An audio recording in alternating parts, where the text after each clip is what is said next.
Bismillahirrahmanirrahim. Assalamualaikum warahmatullahi wabarakatuh. Alhamdulillahirabbil alamin wa bihi nasta'inu ala umuri dunya waddin. Wassalatu wassalamu ala asyrafil anbiya'i wal mursalin wa ala alihi washabihi ajma'in, amma ba'd.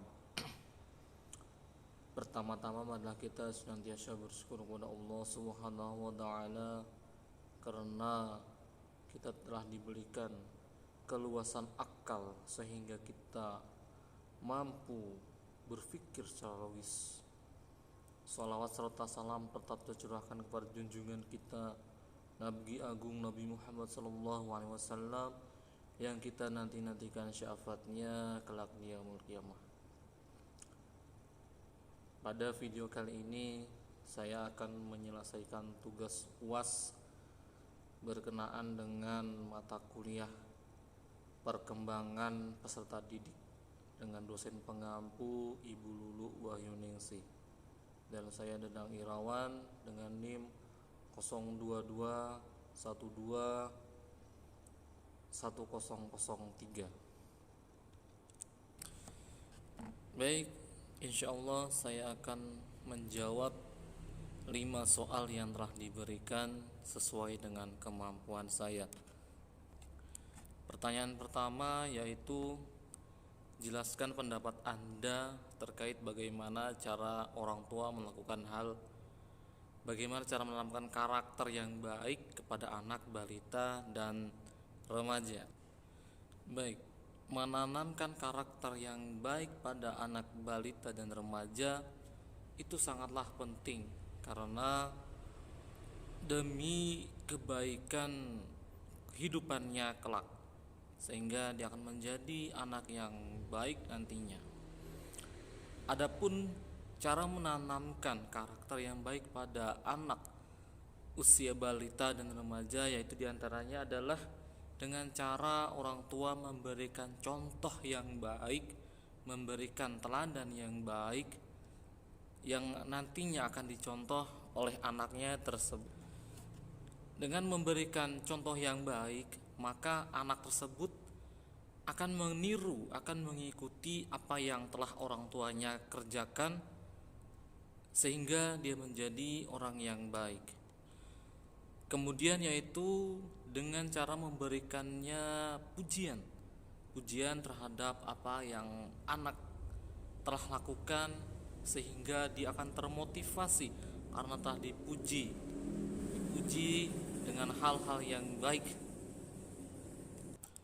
Kemudian berikutnya, anak juga diberikan kesempatan untuk senantiasa membantu orang tuanya, senantiasa membantu semua keperluan orang tuanya, yang dimana dalam kurikulum Merdeka disebut dengan pembiasaan. Jadi pembiasaan inilah yang nantinya akan menjadikan seorang anak menjadikan karakter yang baik, yaitu melalui pembiasaan, dengan pembiasaan melalui perbuatan yang baik.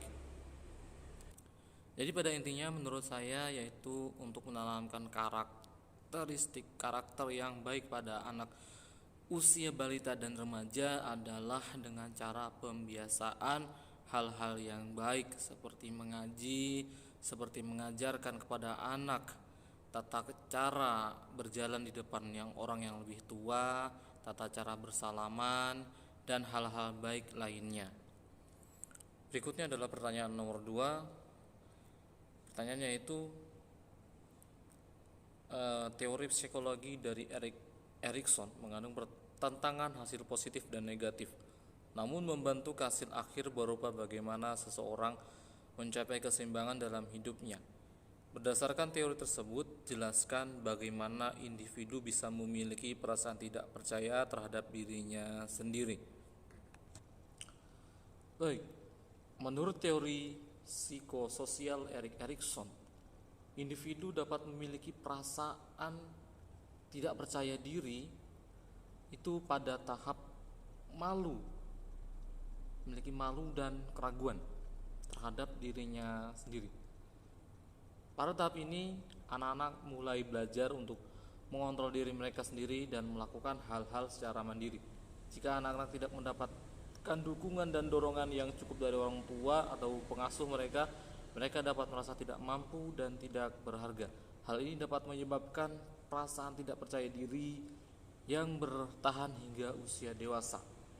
Jadi tidak mendapatkan dorongan dari orang tua sehingga dia tidak percaya diri.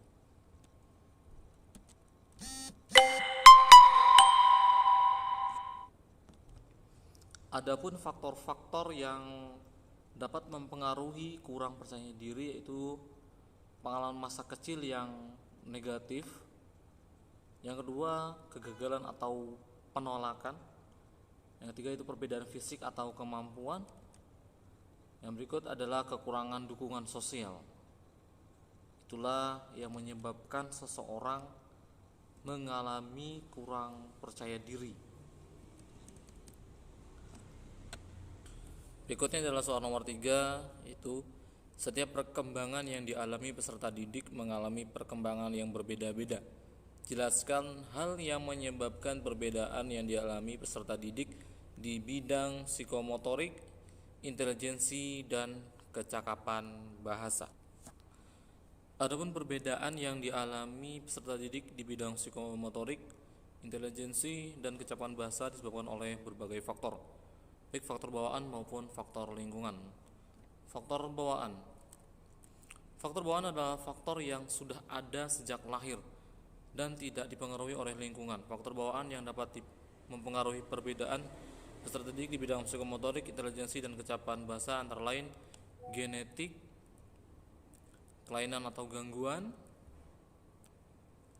Kemudian yang kedua dipengaruhi oleh faktor lingkungan. Faktor lingkungan adalah faktor yang tidak ada sejak lahir, dapat mempengaruhi perkembangan peserta didik.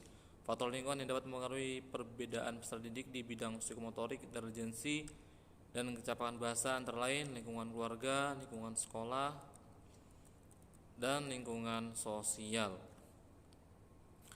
Soal nomor 4 yaitu pada era pandemi yang tak kunjung selesai memberikan pengaruh pada lingkungan kehidupan sosial. Bagaimana kondisi perkembangan anak-anak lingkungan Anda? Berikan juga gambaran komunikasi sosial yang bisa dilakukan untuk membantu anak-anak bisa melaksanakan tugas perkembangan dengan baik. Baik, anak-anak di lingkungan saya, khususnya di yang saya temui waktu itu, misalkan di tempat saya di Waropen itu tidak pasti ya, mungkin bisa dikatakan tidak ada namanya itu pandemi. Jadi bisa dikatakan anak-anak itu berkembang dengan baik, tidak ada halangan sedikit pun terkait permasalahan sosial yang diakibatkan oleh pandemi. Baik, nomor 5 terakhir, jelaskan pendapat Anda terkait pentingnya mempelajari perkembangan peserta didik sebagai calon seorang guru. Baik, menurut saya pentingnya mempelajari perkembangan peserta didik yaitu adalah untuk dapat mampu mengukur sampai di mana kemampuan seorang anak sehingga dalam proses pengajaran tidak ada kesulitan karena kita telah mengetahui kemampuan semua peserta didik dengan mempelajari perkembangan peserta didik. Baik, itu saja yang dapat saya sampaikan. Apabila ada kata-kata yang kurang berkenan di hati, jawaban yang kurang tepat, saya Danang Irawan mohon maaf yang sebesar-besarnya. Sekian, wallahul muwaffiq ila aqwamit thoriq. Wassalamualaikum warahmatullahi wabarakatuh.